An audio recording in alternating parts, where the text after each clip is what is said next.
Hello and welcome to a quick video about Imperator Rome, or at least I hope it's going to be quick, but these things tend to drag on. So, we've all seen right by now that the reviews for Imperator are mostly negative. 39% of the reviews are negative, and yeah, it's not been a very good launch. So Paradox has saw fit to write a bit of a post about it. A little bit like the roadmap, but they're not naming it a roadmap because they've already got a roadmap.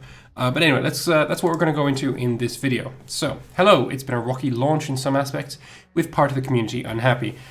I would say that he is right in saying that it is a part of the community. The reviews on Steam may be only 40% of people happy with the game, but you are much more likely to write a review at all if your opinion is negative than if your opinion is positive. So there is a heavy bias in Steam reviews, and that's why I personally don't put much value into them at all. I don't think they're worth anything, especially considering it's so very easy to review bomb a game. It's just, they're bad. I would ignore them, to be honest. But yes, there are people that are unhappy, for sure, that is undeniable. I just don't think it is the majority, as some people are saying. While it's not Hoi 3, there are still issues, and I want to make sure you understand that we're looking into them. So for technical issues, it looks like we've addressed most of the incompatibility issues, and that the game had heavy stuttering on some machines. It is something we will continue to fix immediately as they pop up. My only issue has been the graphical glitch on the research screen, and that is something I'm already in talks with somebody at Paradox about getting it fixed, and that seems to only affect people on AMD machines. Of which I have one. Barebones game. This is feedback that I don't understand. I took everything we had in Rome 1 and made every mechanic deeper and more complex, while adding lots of new mechanics to make it into a game. I would say that he's very much misreading the community on this point, because people aren't comparing Imperator Rome to EU Rome. It's just not a thing that is happening. People are comparing Imperator Rome to EU4. Imperator Rome may be the sequel to EU Rome, but EU Rome wasn't vastly played, not even close to the same extent as EU4. And yeah, maybe when you're comparing it to EU Rome, of which I personally have never played, it may be this huge leap in everything, right? It may be way deeper, way more complex. It may be all of those things. I personally don't know. I can't comment on that. But if you compare it to EU4, like I believe the vast majority of people are doing, then yeah, there are certain areas that are very much lacking. I think a great example of that is the macro builder. The macro builder didn't come to EU4 in the release version, of course. It came with, I believe, Art of War, but at the same time it came with features that aren't in Imperator Rome. It came with the ability to see that when I build a marketplace, it'll give you a list of all the provinces, and I will know that when I build it here, then it will give me this much extra trade power or whatever. That's really useful information that Imperator Rome does not have. So yeah, when you compare it to EU Rome, probably he's totally right, but nobody's doing that. Let's be honest, nobody's doing that. This game was developed in the same way we did EU4 and Hoi 2, the previous games I've been most satisfied with, where we used all the original gameplay code of the previous game and built upon that. I've not cut anything away when making Imperator to add into future expansions, and every game mechanic and lots more we had planned was in the original 1.0. Yeah, except the ledger that you've already mentioned that got cut right here, but I understand, it's fine. I said before launch this is the best game I've made, and I still stand by that. I stand by it still. 1.0 of Imperator is the best 1.0 we've ever made of a game.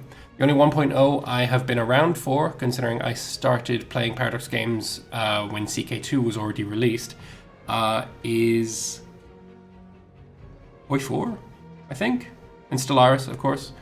And I actually would agree with him. If I'm just from my own reference points, those two were pretty rocky on start.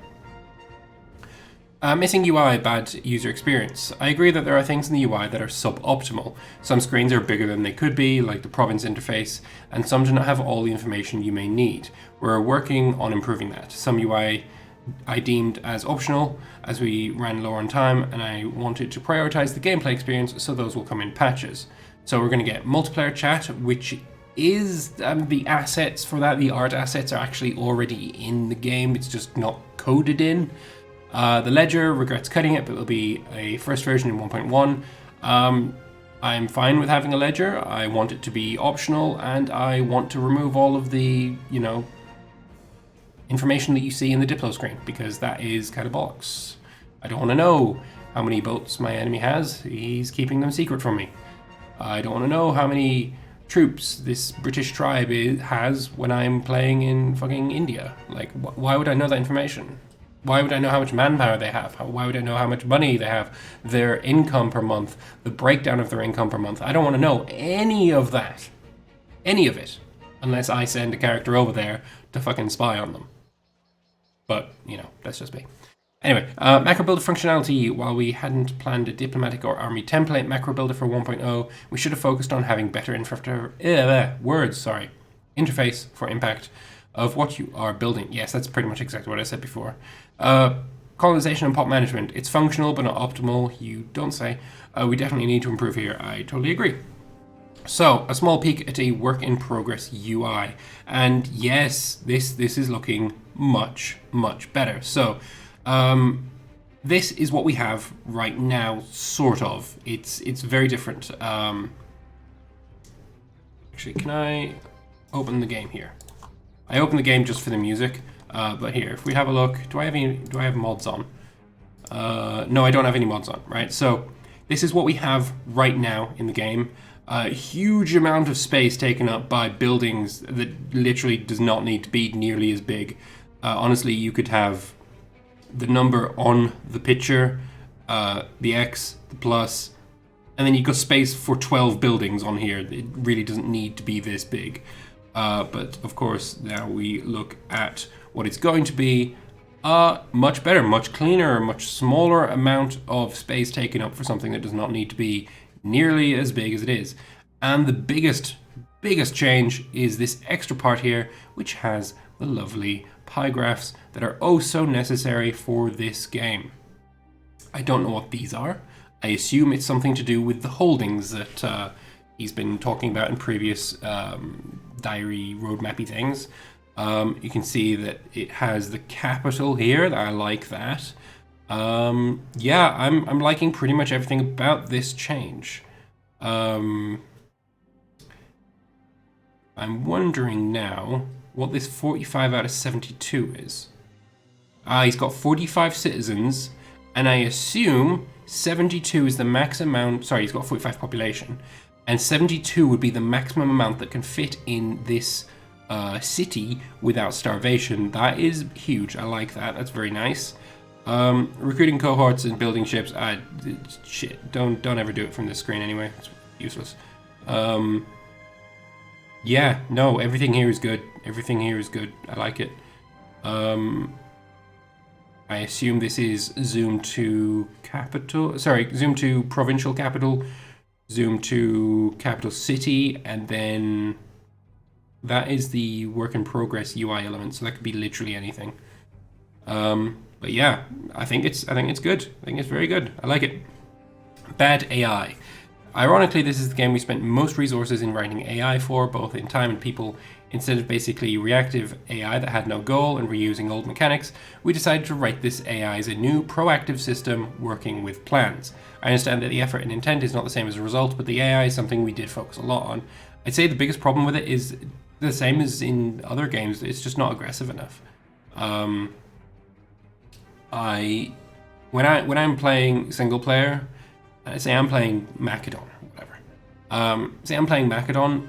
When I grow to have my influence basically expand outside of Greece, I am pretty much unstoppable because Phrygia's exploded.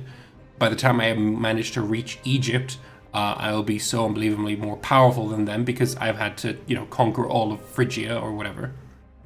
Rome is a joke. I want to be able to see powers grow at the same rate that I, as a player, grow. I want to see Rome dominating Italy every game, almost, right? I don't want it to be every single game. I don't want railroaded bollocks. But I want to see a power in every region that is the hegemon there. So that when I go to conquer said region, I've got this one dude who is going to be a brick wall. He's going to put up a damn good fight. And hell, if you want to add in mechanics so that when I, as a foreigner, invade that region, they all these little tribey dudes want to gang up together, 100% on board. Because, I mean, hello, what happened in Gaul when Caesar came in? All the tribes banded behind Vercingetorix. What happened when Caesar went to Britain? All the tribes banded together beneath Boudica. Right? Give me that. I want them all to be like, shit, foreigner, band together. Literally have it be some kind of thing to do with culture, right? If somebody outside of your culture group is invading, all the people of your culture group are gonna be like, nah, fuck this guy. We'll band together, we'll kick him out. I want that a lot. I want that a hell of a lot. And if Paradox don't do it, I'm gonna ask somebody modded it. Anyway, I think we should move on. Power abstracted currencies. Oh god, I hate mana. I understand that as part of his community that dislike abstracted currencies. You're like prestige, monarch power, influence, or political power.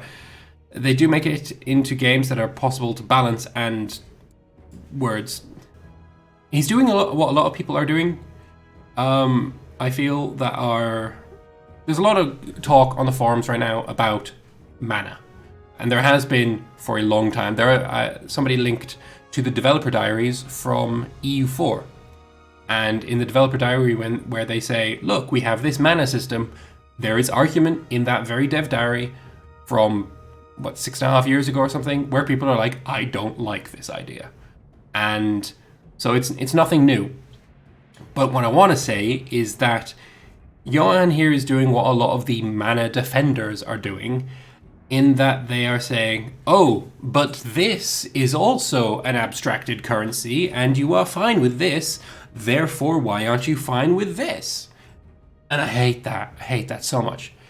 In 1.1, with us adding stability, war exhaustion, aggressive expansion, and tyranny into the price structure, you could make a really good mod, replacing all power costs with impacts on those attributes.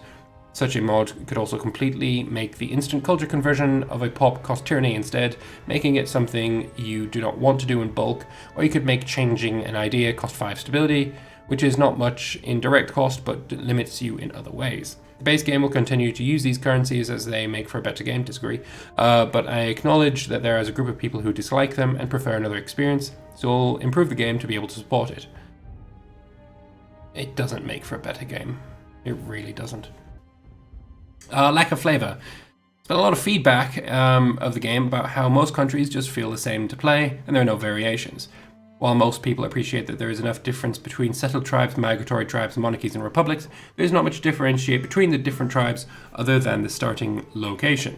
While we do not view this as a flaw, we hear you. We'll add some distinct flavor to 1.1, some new to our games and some familiar. First of all, we're adding bonuses to each religion, so that different religions have different impacts. That in itself does not make the game suddenly great, but it does give it a bit more flavor. Secondly, we're diversifying omens so that different regions or even different countries can have unique omens for them. We'll also go into more details on this soon. Finally, we're adding something we call heritages to countries. This is something they start with, which gives 2 bonuses and 1 drawback. There'll be lots of generic heritages for countries which depend on the geography, but we aim to add as many unique ones as possible in 1.1 and then keep adding them. Yeah, seems all fine. I like the idea of, different countries getting unique omens, because I mean the idea of playing in Britain and having the same omen effect as somebody in Rome felt a bit weird. Anyway, perceived shallowness. A lot of the things that happen has not been visible enough to the player. Like, you don't see the things that characters do with each other. This will be changed from 1.1, where you'll be able to always see what a character is up to, but hides just an ambition. Another thing is that the game has been tuned, so a lot of the mechanics is not required to think about, especially when you are a big power. I've seen a lot of comments about how great the game is when you play smaller compared to Rome, where you just ruffle stomp everything. And I don't have to care about any challenges. One of the things we're working on in 1.1 is how character's power base is calculated, which is the amount of troops, holdings, wealth, or territory he or she may hold, and that power base will have much more impact. It's hard to compare content between various games, but Imperator shipped the same amount of events as Vicky 2 with expansions, and more than any game had at release besides CK2. We also had more character interactions than CK2 at release, and a similar amount of diplomatic actions and relations as EU4 had at release. Of course, when you've been playing games that have 5 to 10k of events, dozens upon dozens of unique systems, any new game, no matter how much content they have, will feel light. We will continue to add more content at each update, with a nice chunk of focus on Italy in 1.1, but it'll take years of expansions and patches until Imperator reaches that point. I assume that means. Cheers everyone, tomorrow Trintaga will be showing off what we've been doing for 1.1. I will say that I agree with that point, right? I did never expected Imperator to ship at launch having the same amount of depth as EU4, because EU4 has had 6 years of post-release development on it, and no matter how much you can say you expect that Imperator will be just as fleshed out as this game that quite literally has taken 8 years, say 2 years of development for EU4 and then all of that post-release, I don't think that's really feasible or rational to expect that. It took them a long time to completely iterate on this and add more and more and more and more over time. So I agree with that. I don't think it is.